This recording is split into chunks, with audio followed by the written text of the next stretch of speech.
పార్టీల తరపున పోటాపోటీగా నామినేషన్లు వేసిన అభ్యర్థులు అదే స్థాయిలో ఉపసంహరించుకున్నారు. కరీంనగర్ మున్సిపల్ కార్పొరేషన్ తో పాటు ఇతర మున్సిపాలిటీల్లో నామినేషన్లు విత్డ్రా చేసుకుంటున్నారు. మరికొంతమంది ఇండిపెండెంట్ గా బరిలో ఉండేందుకు నిర్ణయించుకున్నారు. రాత్రి వరకు గుర్తుల కేటాయింపు చేయనున్నారు అధికారులు. జిల్లాలో మున్సిపల్ ఎన్నికల నామినేషన్ల ఉపసంహరణకు సంబంధించిన డీటెయిల్స్ వెంకటేష్ అందిస్తారు. Venkatesh, over to you.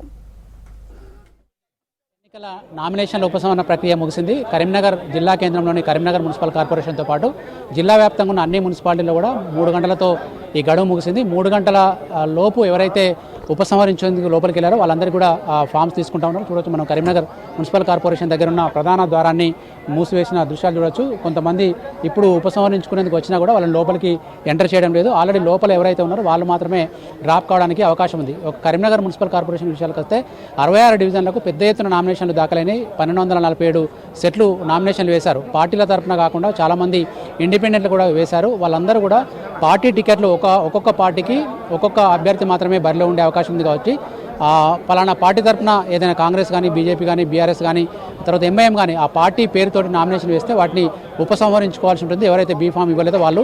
లేదు అంటే దాన్ని ఆటోమేటిక్గా ఇండిపెండెంట్గా ట్రీట్ చేస్తారు. ఒకే అభ్యర్థి 3-4 పార్టీల తరఫున కూడా నామినేషన్ వేసిన వాళ్ళన్నారు. కొంతమంది ఇండిపెండెంట్తో పాటు పార్టీల తరఫున నామినేషన్ వేసిన వాళ్ళన్నారు.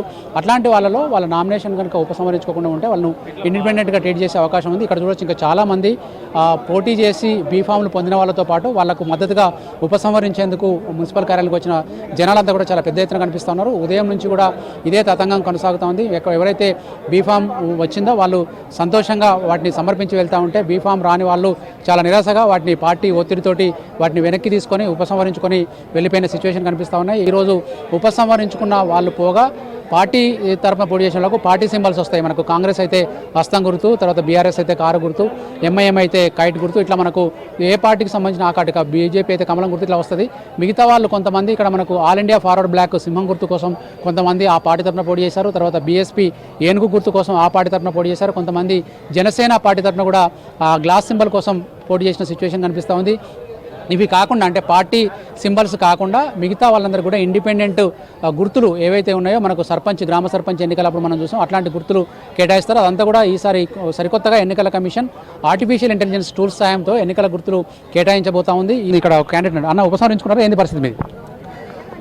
నేను రాజకీయంగా ప్రజాక్షేత్రంలో ఉండి కార్పొరేట్ గెలవాలని చెప్పేసి అనేక సంవత్సరాలుగా నేను పార్టీకి కష్టపడతా ఉన్నా.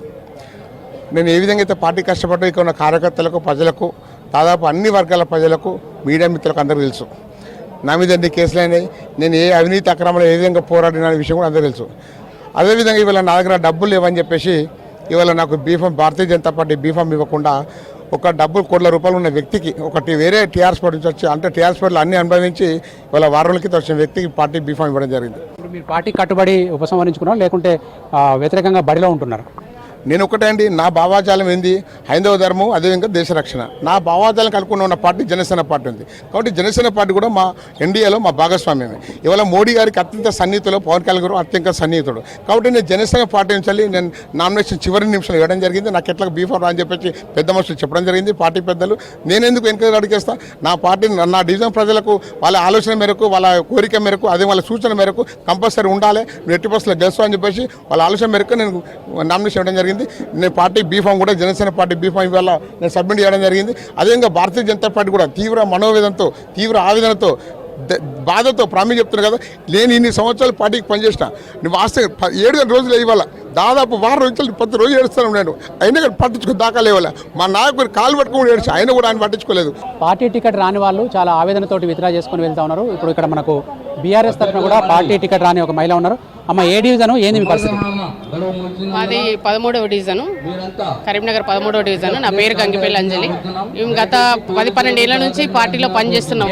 బీఆర్ఎస్ పార్టీలో పనిచేస్తున్నాం. నేను ఒక బీసీఏ రజక జాతికి చెందిన దాన్ని. నేను పోస్ట్ గ్రాడ్యుయేట్ని. కానీ ఇప్పుడు తెలంగాణ ఉద్యమంలో, ఉమ్మడి ఆంధ్రప్రదేశ్లో కానీ తెలంగాణ స్టార్ట్ అయిన నుంచి కానీ ఏ ఒక్క మగ వ్యక్తి కూడా బీసీ రజక సంబంధించిన వ్యక్తి కౌన్సిల్లో కూర్చోలేదు. ఏ ఆడవాళ్ళు మాత్రం బయటికి రాలేరు మా కాస్ట్లో. అట్లీస్ట్ నేను ఒక్కదాన్ని వచ్చినా నాకు వర్త్ ఉంది, అయినా కూడా టికెట్ ఇస్తాను మోసం జరిగింది. నేను ఏమంటున్నా, నాకు ఆ టికెట్ తోటి నాకు సంబంధం లేదు, పార్టీతోటి నాకు సంబంధం లేదు. నా కులాన్ని ఇంకెన్ని రోజులు అనగదొక్కుతారు అనేది నా బాధ. ఇయ్యాల ఒక మున్నూరు కాపు అయితేనే కులానికి అయితేనే టికెట్ వచ్చేలాగా ఉంది. ఇది మాత్రం చూస్తున్నాయి. నాకు ఇప్పుడు ఓడించుడే నాది ప్రధాన లక్ష్యం. కెమెరామెన్ కవికుమార్తో వెంకటేష్, V6 న్యూస్, కరీంనగర్ నుంచి.